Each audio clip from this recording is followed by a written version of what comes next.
Today, we're learning about a really cool data structure called trie, spelled T-R-I-E, but pronounced try.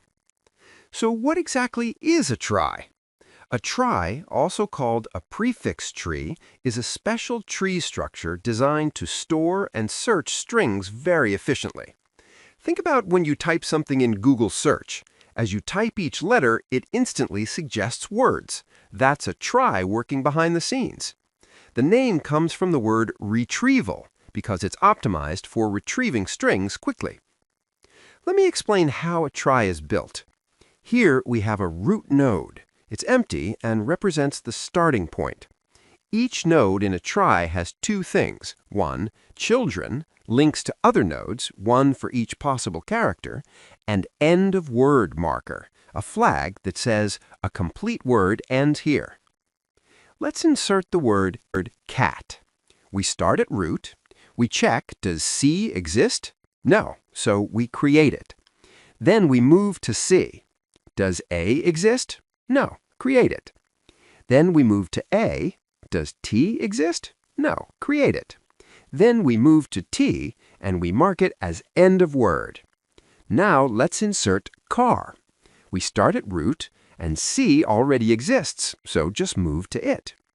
A already exists, move to it. R doesn't exist. We create it and mark as end of word. See what happened? Cat and car share the same path for CA. This is the power of trie. Common prefixes share the same nodes. No wasted space. Now let's understand the main operations. Operation 1 is insert. Here, to insert, we first start from root.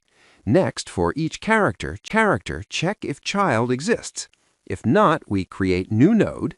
Next, we move to that child. And after the last character, we mark end of word as true. Simple, right?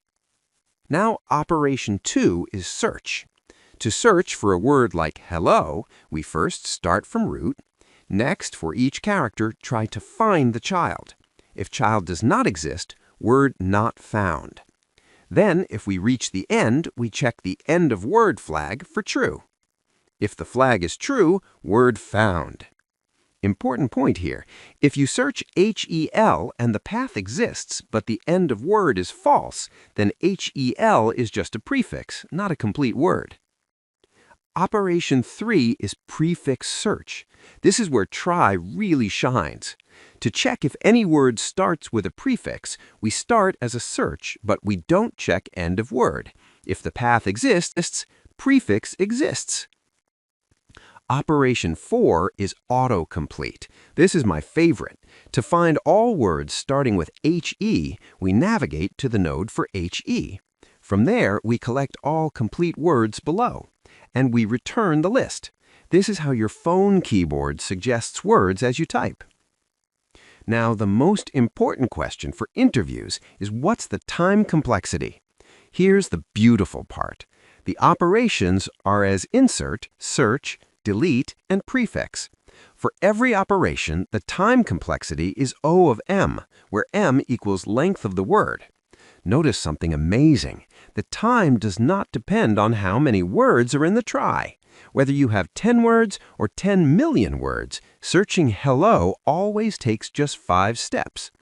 Compare this to hash map, where prefix search takes O of N times M. You'd have to check every single word. Where do we use tries in real life? We use it in autocomplete with Google Search, IDEs, text editors. We also use it in spell checkers, where word processors check if a word exists, IP routing, where network routers find the best path, and phone contacts, where we search for contacts as we type. We use it in word games like Scrabble and Boggle, checking valid words, and T9 keyboards, which are old phone predictive text.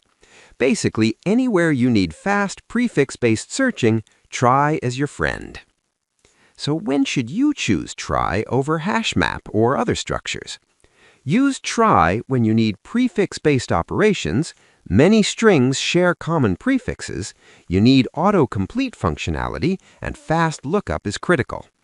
You don't use try when strings have no common prefixes, memory is needed, and you only need exact match, where hash map might be better. Let's recap what we learned. Trie is a tree for storing strings.